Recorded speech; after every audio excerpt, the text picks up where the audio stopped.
you support Hamas, do you not?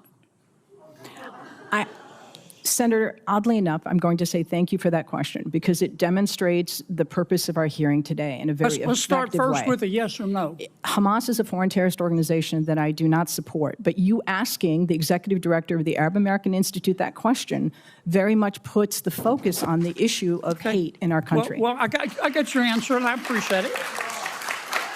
What is the, you support Hezbollah too, don't you? Again, I find this line of questioning extraordinarily disappointing, Is that a Senator. no? That you have Arab American constituents that you represent in your great state. Yes, ma'am, I understand that, but my time's limited, and I apologize, but is that a yes or a no? A yes or no question to do I support Hezbollah? The answer is I don't support violence, whether it's Hezbollah, Hamas, or any other entity that invokes it. You can't So bring no, yourself to say no, can you? No, I can say no. I can say yes. But What you I haven't. can say is You just your can't line make of yourself do questioning. it. Do you Senator, support or oppose Iran and their hatred of Jews? Again, I'm going to emphasize Iran, Hezbollah, Hamas, none of them is going to, this you discussion. You can't bring yourself to say no, can Sir, you? I don't support. It's real simple. Excuse me, I'm going to, Ian, if I may, as a Muslim woman, sir, I'm going to tell you I do not support Iran. But what I will tell you is that this conversation. I'm running out of time. I'm sorry. You called our decision to cut funding. You called our decision to cut fund. Well, first, what's the United Nations Relief and Works Agency? It's UNRWA, which is the institution that exists to provide services and aid to the nearly 6 million Palestinian refugees. And you called our decision to cut funding for them, quote, an incredible moral failure, close quote. That is absolutely correct. But again, I would suggest that conversation is about foreign policy. We did that because 9 UNRWA staff members were fired for actually helping Hamas on October 7th. Isn't that the case? I don't believe that that's correct in terms of... Let me ask you one more time. You support Hamas, don't you? You support UNRWA and Hamas, don't you? Sir, please.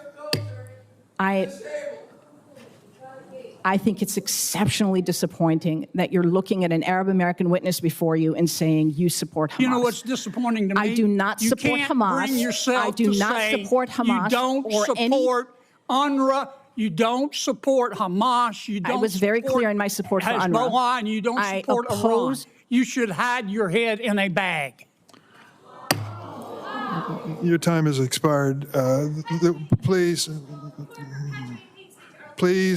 Ms. Berry, I'm going to allow you to respond to any one or all of those questions at this point. Senator Durbin, thank you very much for holding this hearing and for elevating the issue of hate crime. It's regrettable that as I sit here, have experienced the very issue that we're attempting to deal with today. The introduction of foreign policy is not how we keep Arab Americans or Jewish Americans or Muslim Americans or black people or Asian Americans, anybody safe.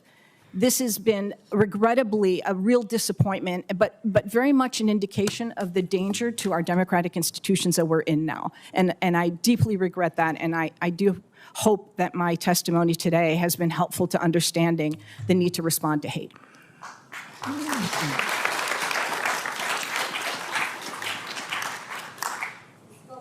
Over the weekend, I went to a synagogue in my hometown of Springfield. There was a bar mitzvah for a dear friend of mine. I couldn't help but notice the security guards that were posted for this bar mitzvah. In addition, I went to a meeting where a dear friend of mine, a Jewish friend of mine in Chicago, she's been my friend and worked for me for 40 years, was almost in tears over the anti-Semitism that she has witnessed. She was wearing a Star of David around her neck. And she said, I do that because I won't give up. I won't give up.